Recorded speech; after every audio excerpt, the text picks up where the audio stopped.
Bismillah ar-Rahman ar-Rahim. We'll be covering Surah Hud, that is continuing it, verses 36 to 49, the concluding account of the nation of Nuh. These are the references, and this is our contact in case there is a question or a query regarding this presentation. Recap verses 25 to 35, which were covered in our previous presentation. The Quran brings before us the accounts of the messengers of Allah from the past to provide details of their struggles on the path of Deen. Here the account of Nuh is covered in some detail. I said in some detail because this account is also has appeared in other surahs of the Quran, which we will be dealing with at some later point.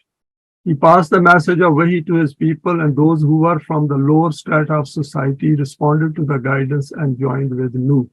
You remember, lower strata of the society means economically, and also people thought that they are of a lower status as human beings, those who are in position of power and possessed more wealth. The important issue to which the Quran alluded to is that creating the class differentiation among equal beings leads to imbalances in a society.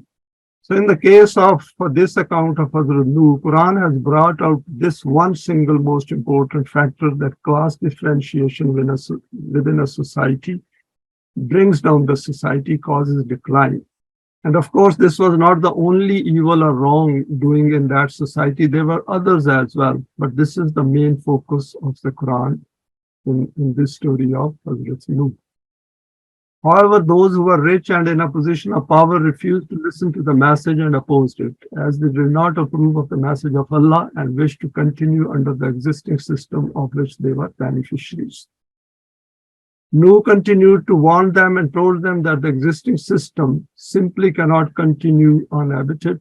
When the time of respite will end, then they will face the devastating consequences of their deeds.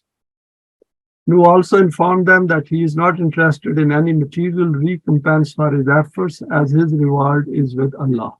It is not that he did not expect a reward, but in terms of passing on the message, despite the importance of the message and the eminence and loftiness implicit in it, he said that I do not want any benefit from you.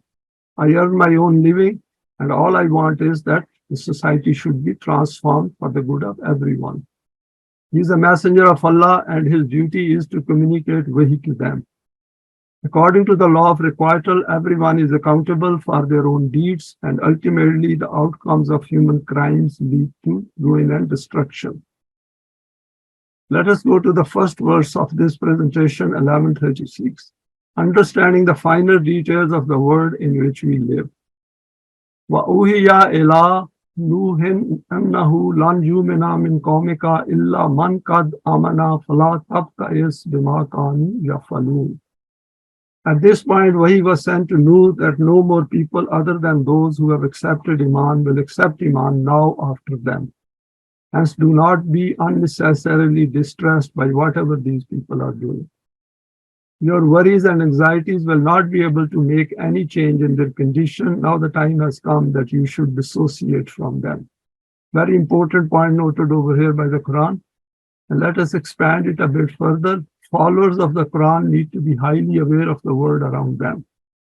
The efforts of Nuh on the path of Allah had now reached that stage where the message had been shared with all, and a sufficient time of respite had been given to his people to think over this and to mend their ways.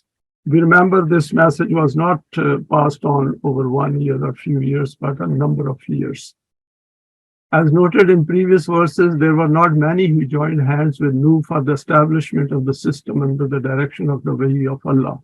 So the message was repeatedly passed on to them, and they were warned again and again that do not follow this line of living and change it, because there is gross injustice within the society, but they refuse to listen, particularly the people at the top.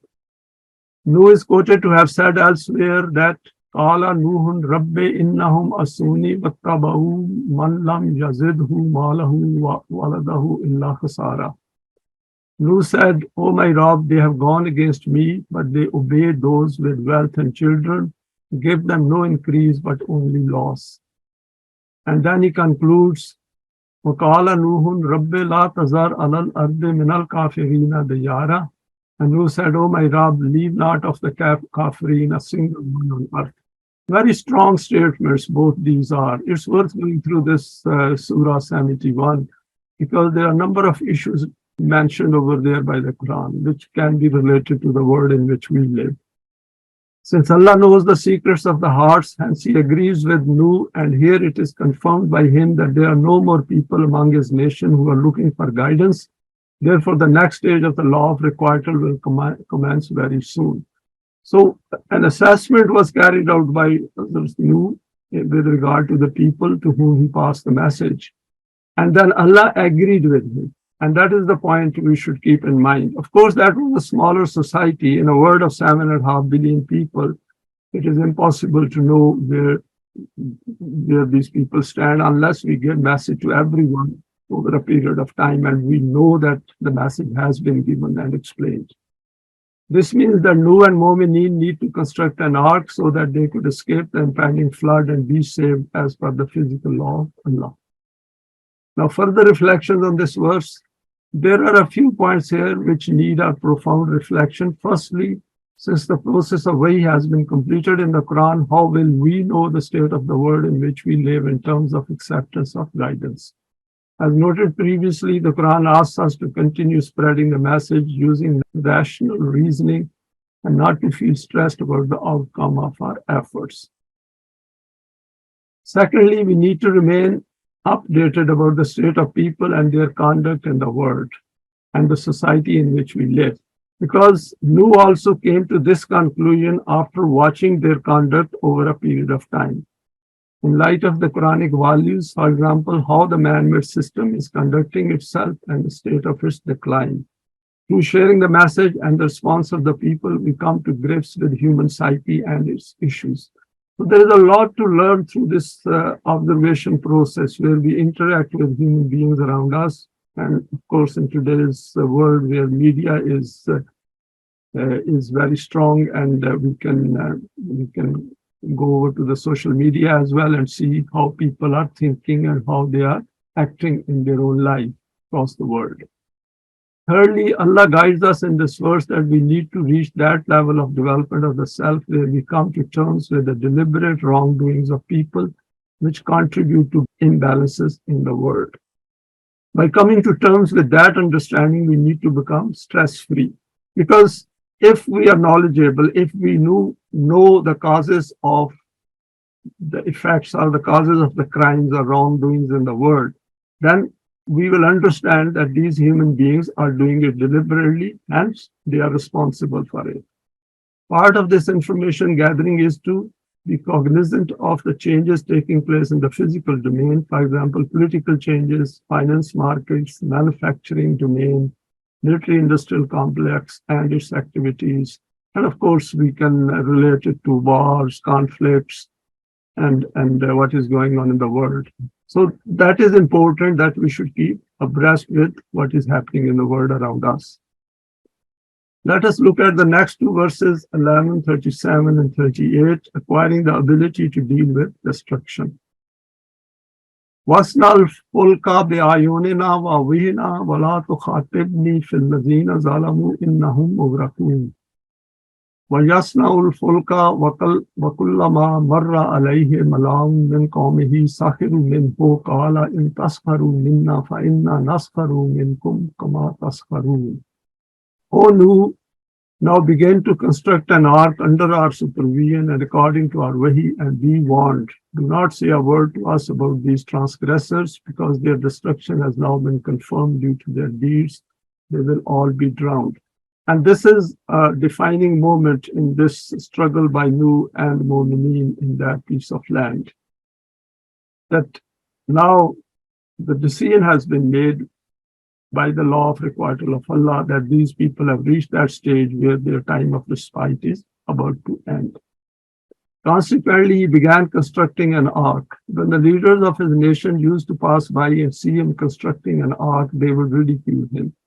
In response, Nuh would say to them that if you wish to make fun of us, then do so. The way in which you are mocking us today, a time will come when we will laugh at your stupidities. And this is quite normal that people, when they are not aware of the consequences of their wrongdoings, as of today, for example, if somebody warns them that you are going to get bad results in, let's say, a few years' time, they mock. Because if they don't mock, they will take heed of it and not do it. So this is something which is related to human psyche. Further instructions to Nuh and Momineen, and we'll expand this aspect a bit further. If we recall, Allah has told us that providing protection to Jamaat of Momineen falls under the commitment as per His law. For example, in this verse, Quran says, وَكَانَ حَقًّا عَلَيْنَا نَصْرُ الْمُؤْمِنِينَ. It was due from us to aid those who had accepted Eimaan. Because the whole point is that if everyone is going to die because of this flooding, then there's no point in giving message to them. Then what will happen on the earth? Because Haqq has to survive after Batil is eliminated. The whole tussle between Haqq and Batil is to establish the system of Deen and to relieve mankind from the clutches of injustice and tyranny, freeing them from fear and huzn. And if the Jamaat of Momineen also becomes destroyed together with the Kafirin, then this does not make any sense. These verses need to be analyzed with this context in mind. Here, Nuh, and of course Jamaat of Momineen with him, is instructed via Wahi that in view of the impending storms and floods, construct an ark. This could either mean that Nuh was guided regarding its design and method through Wahi, or that he used his intellect and reasoning to construct one which Allah had related to himself. So it makes no difference as long as we understand that Nuh was told about the impending arrival of a very big storm in that valley, in that area, and he was told to create means or procure means for survival. And for that, best way against floods was to have a strong boat. Together with this direction, a very important guidance was provided to Nuh and to us that since the destruction is coming and it is not going to be a pretty scene, hence there are a few advanced cautions which you and your companions need to be fully aware of. When people go through these accounts, they seldom look at it that what effects these things have. And that is why Quran says that you should pause and then reflect on these things, that what exactly the Quran is telling us in terms of this event which is about to take place. Few more reflections. Firstly, when the destruction descends, let the cause of the destruction be part of your psyche, i.e., it will be a consequence of their evil deeds. So that is important, that we shouldn't have any sympathy with the people who do wrong, because once they die and we see them floating around in the water, then we shouldn't get upset on that. And that's something very hard to train ourselves, educate ourselves, and remain aware of it. Secondly, do not start to feel sorry for them and begin supplicating to save them. Remember, they are going to be drowned and you need to plan and prepare yourselves for that major incident now, both mentally and physically. And that is what the Quran is drawing our attention to, that these events are very devastating and these do affect human psyche. So be aware of it. Then the Quran outlines to us the mentality and conduct of those who reject the message of Allah. Instead of letting Nuh and the Momineen get on with the task of construction of the ark, they began to mock them whenever they passed by, because they did not believe that there is going to be a big storm and these guys are gone mad and they are constructing this ark for nothing. They are wasting their time. But they kept on doing it because they knew under the light of the law of requital and of course Wahi, that it is bound to come. This construction would have taken some time, maybe months, and they had to listen to these taunts on a regular basis. So they had to get used to it, and that is why Wahi helped them to get used to it and be tolerant of it. And this is a lesson for us as well. This may become a cause for distress and anxiety for some among the Jamaat. However, Allah has guided them here by saying, think ahead to the time when the floods will arrive, and then the Momineen will be the ones who will rejoice at the elimination of unjust tyrants from their land. Let us go to the next verse, 1139. Wahi of Allah does not leave any doubt. فَسَوْفَ تَعْلَمُونَ مَنْ يَأْتِيهِ عَذَابٌ يُخْزِيهِ وَيَحِلُّ عَلَيْهِ عَذَابٌ مُقِيمٌ. And there will not be long to wait for this. You will soon enough witness who it is that is visited with a destruction which will ruin him. And that will not be a temporary punishment, rather it will be one that annihilates forever. The words over here, Azabun Mukim, it is not going to be averted as far as these people are concerned. These set of people are going to face it in totality, and that will be the end of them. Allah's laws are precise and firm. The Quran then sums it up by stating, soon will you know, فَسَوْفَ تَعْلَمُونَ, about this destruction, and though at present there appears to be no sign of it, your deeds have reached that state of evil where it is around the corner. This punishment will precisely fit the crimes as far as this life is concerned and end your physical existence in this world.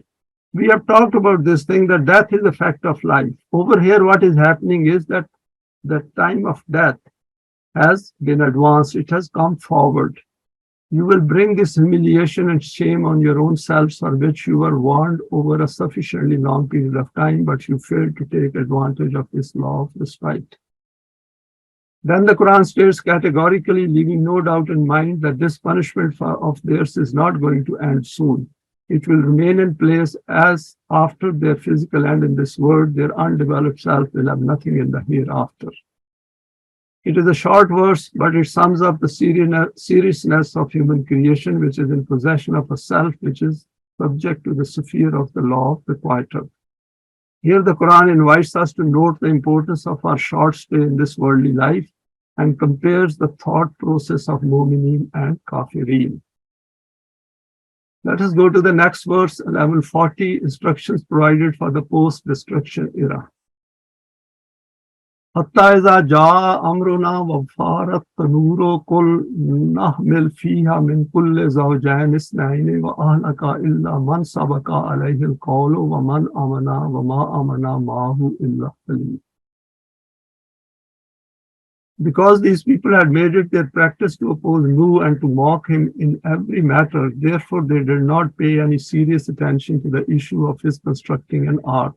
Because this is the human nature as well, that when we take things lightly and we take it jokingly, we don't register it in our psyche. We try to dispel it, we try to dismiss it.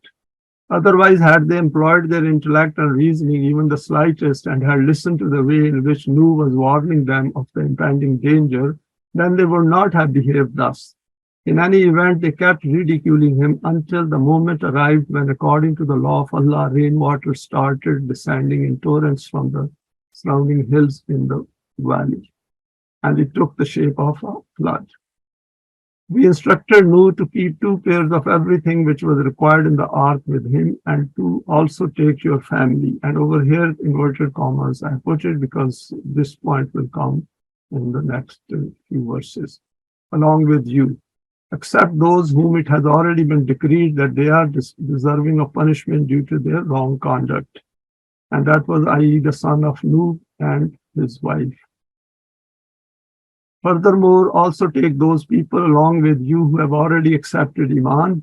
They were not great in number. And that is important because Quran over here said, وَمَا آمَنَا مَعَهُ إِلَّا قَلِيلًا, that those who have Eimaan, and they were not many.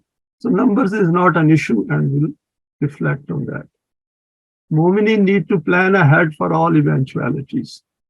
We have seen in the accounts of the previous messengers, for example, Yusuf, Ibrahim, Musa, and Harun, that the Quran had asked them to plan ahead.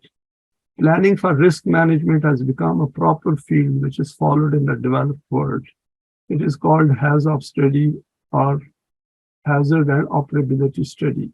So whatever is constructed, for example, some industry, some machinery, then they go through a risk management, a risk assessment. This forms part of projects to define potential risks and their management. Costs of managing a risk are allocated, and at times these risks are also scored against a set criteria. So there is a message for us as well that we should look at the risks within our own life and see that how do we counter it in case those risks come before us or they appear before us. We have seen here the guidance provided by Allah to Nuh, i.e., firstly, construct an ark which can survive this fierce storm and deluge. Secondly, round up animals and means of sustenance to cater for the initial post-storm phase. Thirdly, only take those people with you who are Momineen. Because if he takes other than Momineen as well out of sympathy, then of course he's going to again have problems after he settles down on earth. Do not insist on taking others, be firm in resolve. Fourthly, do not become sentimental over the destruction of those who committed fasad on Allah's land and created injustice. There is a lot there to think through these verses. The rest of the details, Momineen are expected to work out themselves. For example, any first aid course of that time when there were natural remedies, clothing, water, etc. Allah has made it clear to us that there were not many Momineen who volunteered to strive on the path of Allah. So we need not worry about numbers. 1141, always remain focused on the aim. وَقَالَ أَرْكَبُوا فِيهَا بِسْمِ اللَّهِ مَجْرَهَا وَمُرْسَاهَا إِنَّ رَبِّي لَغَفُورٌ رَحِيمٌ. And here we can see the use of Bismillah. Therefore, Nuh told those people to board the ark. They inquired, where are we to go? At this, Nuh told them, do not ask about this, just enter the boat. This boat will sail in the name of Allah and will come to a halt in His name. All this is taking place according to His Wahi. However, be certain of this, that no trouble will befall us due to this. This is because the law of Rububiyyat of Allah, according to which all this is being done, contains the means of protection and the means of nourishment within it. So the bottom line which Quran is telling to Momineen through Nuh is that this is according to a set plan of Allah. People who reject Wahi, this is the end of them, and people who accept Wahi, now they are the ones who are going to reap the benefits of disobedience. Further elaboration, here our attention is drawn to a few important aspects in the establishment of the system of Deen. We see that these Momineen have boarded the ark and they will now witness the demise of all those who resisted and opposed the guidance of Allah. They have prepared themselves for this terrible event, not easy to see the destruction of their homes and the people with whom they had lived for a significant part of their lives.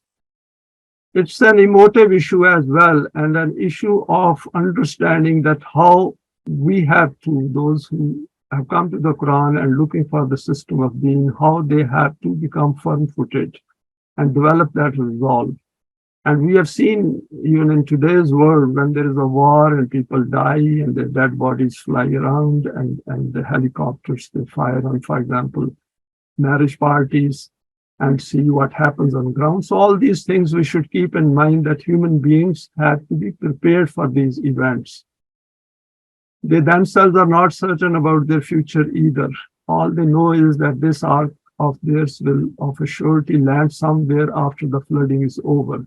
They know they will have to kickstart their lives again, for example, finding a suitable piece of land, food, shelter. The messengers assures them that things will go in their favor, hence have Eimaan and keep following the instructions of Wahi. So at this stage, they don't know where that boat will lead them. But Quran has reassured them that since Allah knows the facts of the unseen, so they should have Eimaan of the unseen, that this boat will definitely take them to a better place. Here the Quran also makes clear the meaning of Bismillah Majraha wa Mursaha, sign from Allah with all His attributes applicable here, that this ark will move or rest according to physical laws, and then it provides reassurance by stating, because they'll be sitting, just imagine they're sitting in the boat, which boat is going up and down, and there's a strong winds as well, there might be hills around. And that they will fear as well that lest this boat might also drown. And Quran has told them that don't worry about it. If it stops or it moves, it will take you to that destination which has been more or less arranged for you. And then it provides reassurance by stating, Inna Rabbi la Ghafurur Rahim. See the attribute of Rabb here, and then Ghafur and Rahim. That is Rububiyyat, protection, and further nourishment is part of this whole process. Certainly, my Rabb is all protecting and all nourishing. Let us expand this a bit further. Continuing it further, as we have seen, Nu and Momineen are acting as part of the program of Deen, and Allah is guiding them through His Wahi. Now, the Quran provides us with the same guidance. Here, first, our attention is pointed to all the divine attributes which we need to keep in mind, i.e., that all this is taking place to accomplish the task of Deen. Each member of the Jamaat, one needs to be fully convinced that a successful outcome is awaiting them once this phase of Allah's program is over. That is, this is the part of that Eimaan in the unseen. What is the next phase of this program? Rububiyyat is the aim. So after the removal of hindrances on this path, the edifice of Deen will now be raised in the land, i.e., wherever this ark comes to a halt. Two divine attributes, Inna Rabbi la Ghafurur Rahim, will assure protection and nourishment on this new land. And that also means that we, the Jamaat of Momineen and Nu, have to also know about this, that they have to have a protection in that area in terms of food security, in terms of their own security, and of course they have to work hard to create the means of sustenance. However, this will be a gradual process, stage by stage, based on good planning and sustained efforts of everyone. Next verse 1142, Kufr leaves negative effect on human psyche. Wahi tajri bihim fi mawjin kal jibale wa nada nuhun abnahu wa kana fi mazilin ya bunayya arka maana wala takum ma'al kafirin. Hence they set off, their ark was taking them safely through tempestuous waves which were rising as high as the hilltops. Before the ark set off, Nuh called to his son who had not joined with his Jamaat but had remained separate, that, O son, come on board with us and leave the company of those who are kafireen, people who have rejected divine guidance. So here comes a very delicate moment for Nuh as the messenger of Allah, that his own son had refused to accept the message of Wahi, and he wanted to take his own course, his own path, and did not wish to come into the boat. And that is the exchange of wording has been reported by the Quran here. Through the Quran, we can differentiate between Eimaan and Kufr. Here we come to an important point in this account of Nuh, which contains a great lesson and caution for students of the Quran and the system of Deen. We have witnessed that not everyone around us accepts the guidance of the Quran, and as the Jamaat of Momineen starts to form, our own kith and kin do not join in this. Initially, it makes no difference whether they join or not. However, with the passage of time, this Jamaat gains strength. This is exactly what happened in this account of Nuh and his Jamaat. Previously, they lived together and nobody feared that there is going to be any flooding. Even Hazrat Nuh did not know that there is going to be a flooding. All he knew was that the end of these people is not going to be a pleasant one. But when this situation developed, now was a time of differentiation between Momineen and Kafireen. His son and wife did not wish to be part of this Jamaat and decided to make his own decision, i.e., not to board the ark. However, since Nuh knew the laws of Allah, which were based on Wahi and through his own developed self as well, he was fully aware that this storm, which is forecast, will not leave anyone else alive. He warned his son about this so that he could prolong his physical life a little more. The last part of the verse sums up the two nations theory, وَلَا تَكُنْ مَعَ الْكَافِرِينَ, not to be with the kafireen, i.e. those who are against Allah's program. 1143, when the time of respite ends, قَالَ سَاوِي إِلَىٰ جَبَلٍ يَاسِمُونِي مِنَ الْمَاءِ قَالَ لَآسِمَ الْيَوْمَ مِنْ أَمْرِ اللَّهِ إِلَّا مَنْ رَحِمَهُ وَحَالَ بَيْنَهُمَا الْمَوْجُ فَكَانَ مِنَ الْمُغْرَقِينَ. This is about the son. He replied, you go, I do not wish to go with you. At least he was very firm on his own belief system. If it does happen, thus then I will take refuge on some hilltop which will save me from the flood. At this, Nuh stated, O son, you are lost in a misconception. Today there is no one who can save from this storm which is coming according to the law of Allah. Only he can be saved from this who, after accepting Eimaan in Allah, take refuge in the domain of his Rahmat. The conversation had reached to this point when a mighty wave arose between the two of them, and he too drowned along with the others. Further elaboration of few points. We need to examine the aspects illustrated here of the human psyche in the event that a similar situation arises during our lifetime. Firstly, it is not his son alone whom Nuh is addressing. There are others too with him. Nuh is addressing his son directly and telling the others with him indirectly that this raging storm laden with heavy rain is not a normal event. It is part of that warning from the direction of Allah which I have been giving you till now. This is going to cut short your physical life.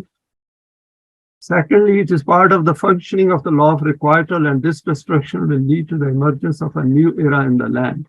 Hence, if you wish to take benefit from this rahmat of Allah, then come aboard this ark. The choice is still yours. Thirdly, the verse tells us that they all drowned together because they wished to be together as rejectors of the Wahi of Allah, i.e., this is how they wish to say goodbye to this life, and of course, they will be together in the hereafter. And that is something very important for all of us, that when these kind of events arrive in this world because of our own deeds, and Momineen become dissociated from those who are not, then essentially their journey of the hereafter starts here. So over here we can see that how Nuh and Momineen in that ark have become separated from those whose life has been cut short. And this is something which we need to keep in mind as well. Level 44, everything in the universe follows the laws of Allah. We discover this to understand their functioning.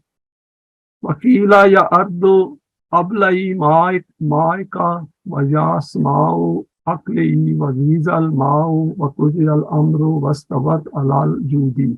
Wakila bodal lil qawmiz zalimin.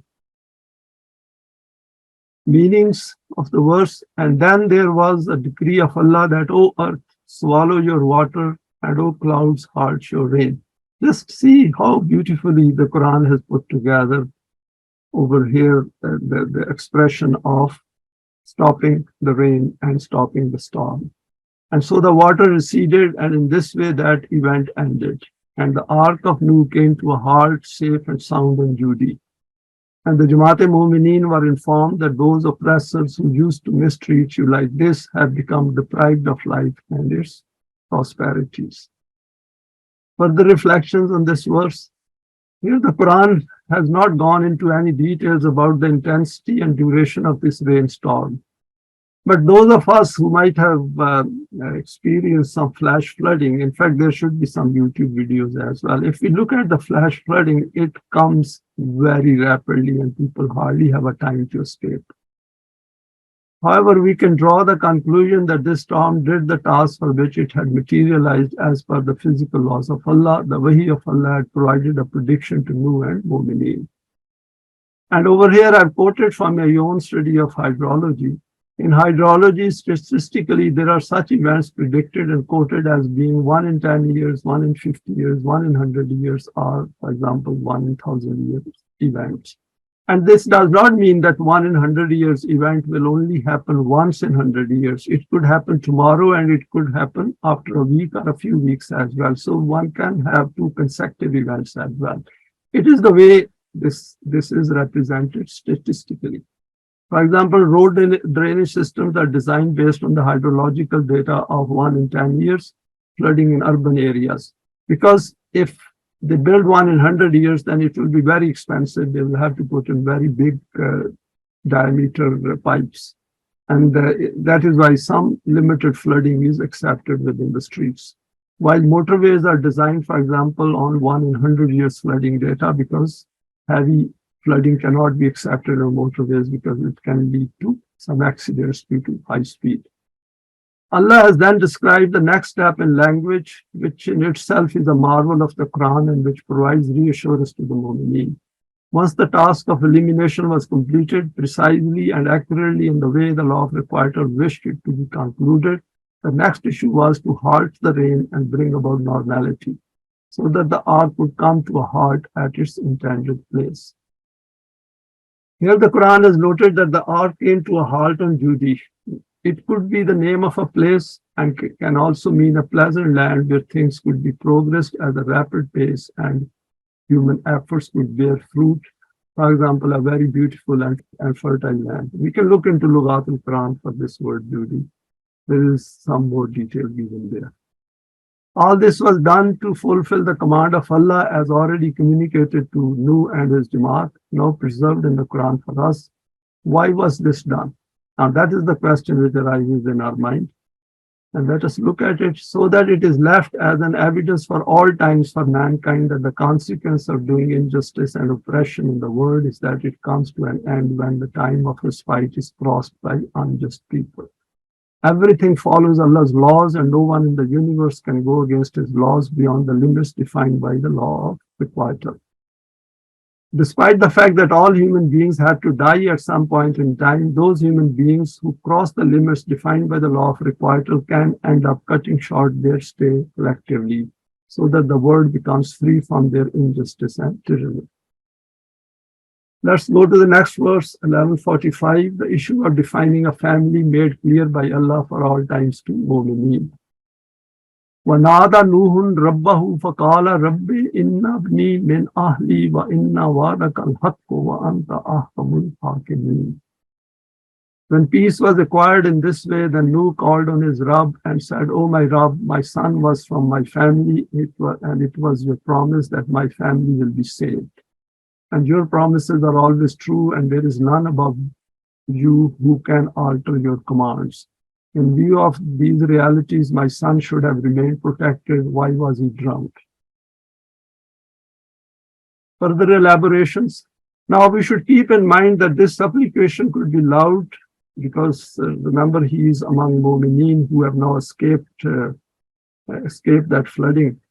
And it could be in his heart as well, but as Allah knows the secrets of the heart, so over here Quran has recorded it for all times.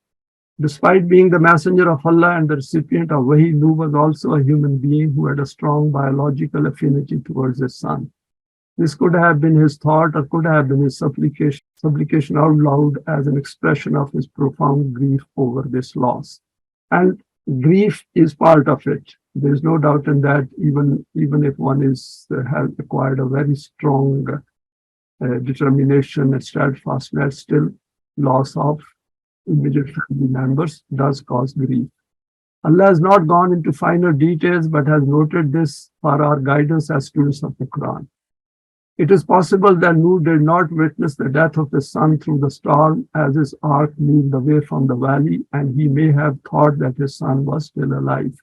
Now, this comment, I put it down as a possibility as well, but it makes no difference. We shouldn't get too much into it because this is not an issue. Here he inquires from Allah that since he was from his family, hence his son should have survived. I put his family under inverted commas because Quran has defined it differently. Despite not accepting Eimaan in the Wahi of Allah, here the Quran illustrates the principle for defining the structure of a family based on Eimaan for us, and this episode is saved here for all times. While stating this, Nuh also clarifies that he understands two issues. Firstly, that he understands Al-Haq, and secondly, that Allah's laws are supreme and these are meant to bring out constructive results. And constructive results wouldn't have come out unless these people who were creating facade injustice in the land were eliminated forever. There is an instruction here for us to acquire the ability to intellectually analyze in the light of the Quran. Biological affinities should not hamper our efforts on the path of Deen. And that is the bottom line for us. 1146, Eimaan and Saleh conduct define our status in the world. Qala ya Nuhu innahu laysa min ahlika innahu amalun ghayru salihin fala tas'alni ma laysa laka bihi ilm inni aizuka an takuna min al-jahilin. A number of points are covered in this verse. I have covered the first one in red. The Quran says that he was not from your family, ahlika. Innahu laysa min ahlika. And then because why he was not from your family? Because his deeds amalu ghayru salihin. His deeds were not salih. And then the second part, I will elaborate it in the next slide. At this, Allah said, "O Nuh, you have not correctly understood the meaning of family. Though he was undoubtedly your son, he was not from among your family. Only those can be from your family whose deeds are saleh and whose deeds were non-saleh. And we know saleh are those deeds which help us to develop ourselves and then be able to understand the system of deen and then work on that towards that system coming together. This is that criterion of own and others of which you did not have knowledge, hence you should not have supplicated for that thing from me about which you have no knowledge. I advise you about these matters so that you can have knowledge of these realities. Expanding it a bit more, here comes the great truth of defining a family in the light of the Wahi of Allah. Allah has reminded Nuh and us that when people come to the path of the Quran, then they enter into a new family structure which is higher than the biological family system to which they have belonged. That is previously no choice involved in this basic relationship by birth. Because biological relationship is beyond our control. If somebody is my brother, he is my brother. So if somebody is a son, is a son, we can't take it away. But these relationships which are established through Eimaan are totally different. They are of a very, very high level of eminence. However, this does not happen in one day. This reality dawns on Momineen gradually as they achieve a higher understanding and their developed selves seek out those who are on this path. It appears that Nuh was not clear about this definition of the family under Wahi until then, and like Ibrahim, he wished to clarify another issue. If you remember, Ibrahim had posed the question to Allah how to give life to the dead. Of course, that question was different from this, but what I mean is Master did ask questions and those answers have been recorded in the Quran. The Quran has made this point clear at a number of places that whatever hampers our progress on the path of Allah needs to be excluded. And we need to come to terms with this issue of bringing a revolutionary change in our thinking and hence in ourselves. Another important instruction is given here. فَلَا تُسْأَلْنِ مَا لَيْسَ لَكَ بِهِ عِلْمٌ. Do not question on something about which you do not have knowledge. So first, carry out some kind of an inner analytical thinking and go through it in the light of Wahi and gain some knowledge as well, some further information. Acquire knowledge first and then ask where one may not understand. Because it helps to then understand that the answer coming from Wahi, where does it fit in? If we have no knowledge then and ask a question, then where are we going to fit that answer which we get from the Quran? Firstly, we will not be able to get that answer correctly in the first place. But even if we manage to, or somebody explains to us, then if we do not have knowledge, then it is not possible to understand the context of it. Level 47, remaining cognizant of the importance of the self-development. قال ربي إني أعوذ بك أن أسألك ما ليس لي به علم وإلا تغفر لي وترحمني أكن من الخاسرين.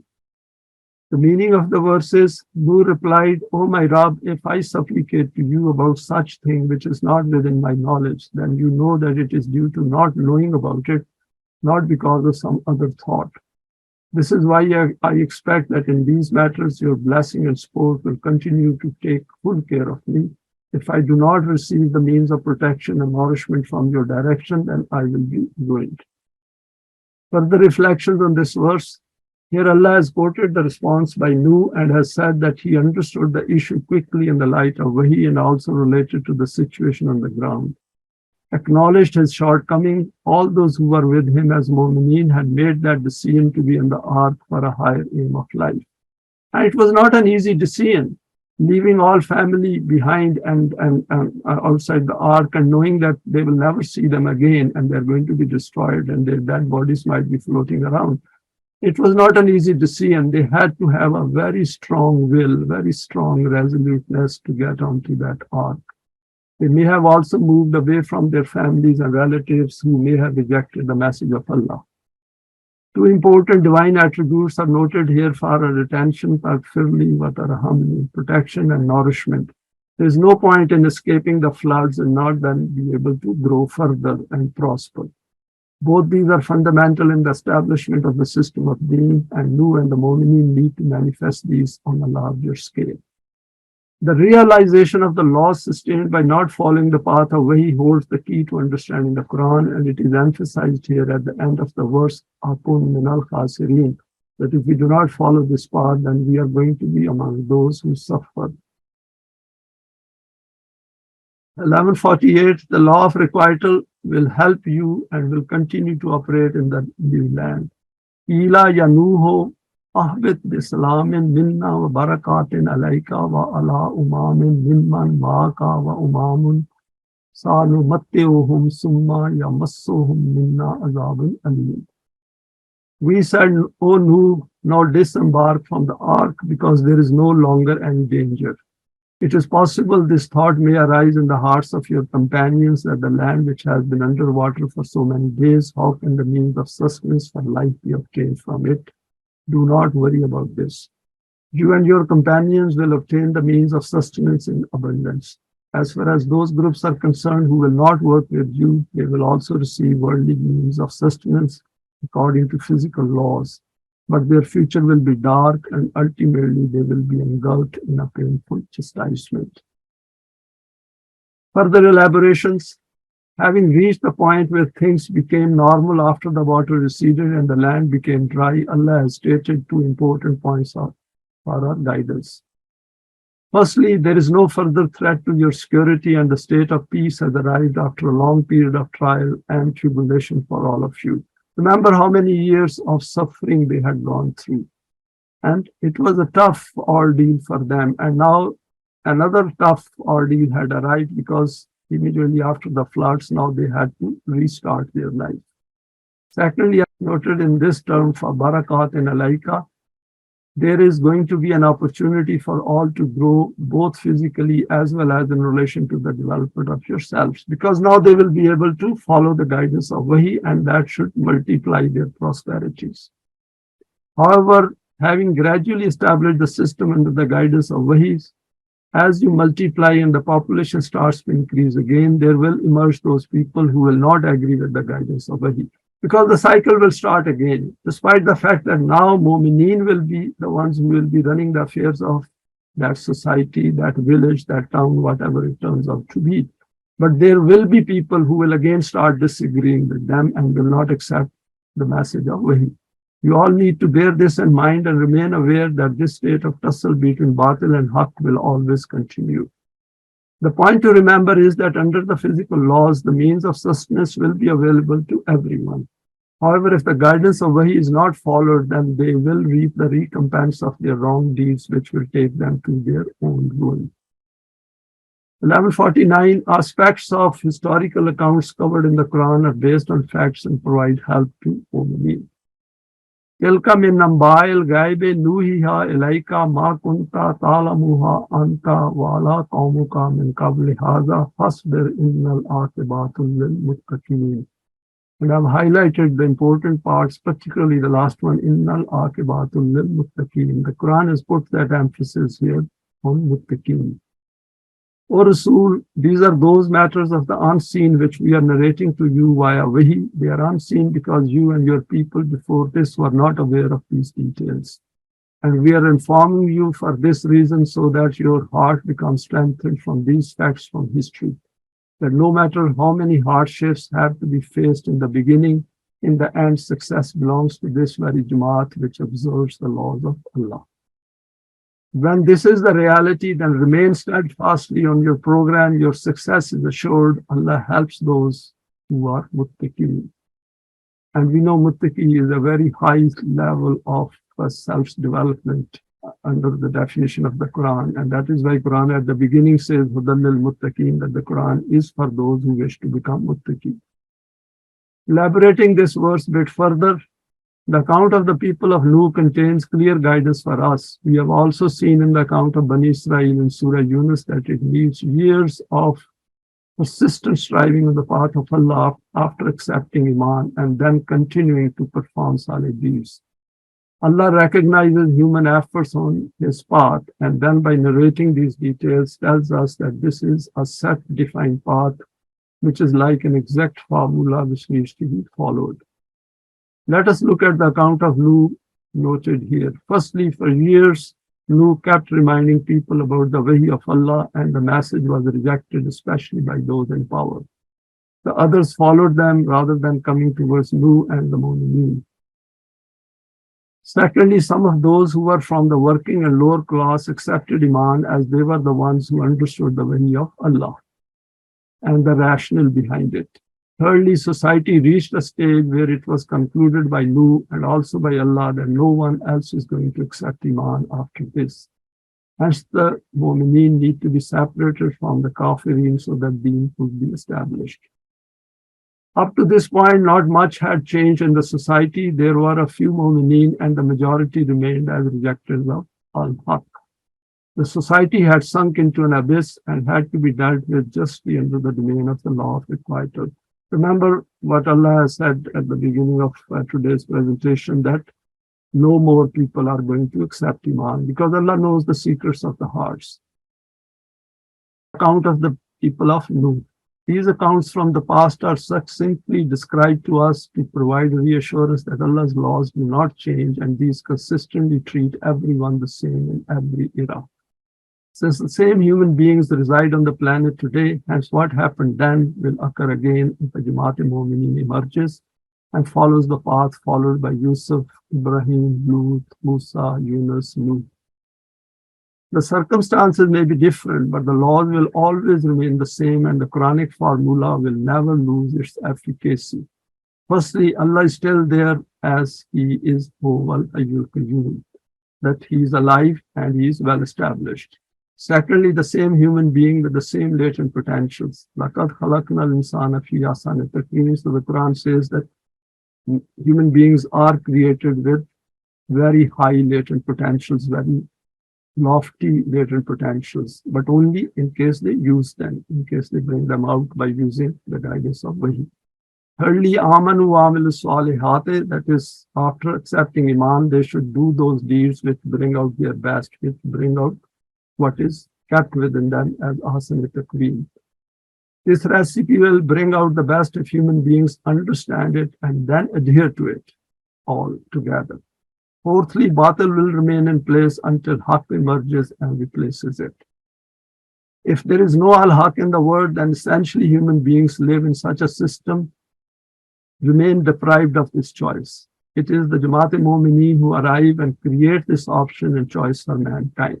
Because if there is no Jamaat of Momineen, then there is no system of Deen anywhere in the world. And if there is no system of Deen anywhere in the world, human beings only have one option, that is to continue living under the man-devised system, which is based on Batil.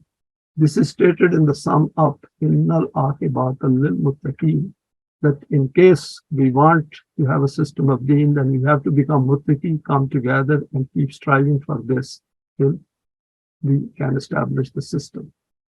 Now, schematic summary of the events. I added this slide at the end just to illustrate it a bit more succinctly.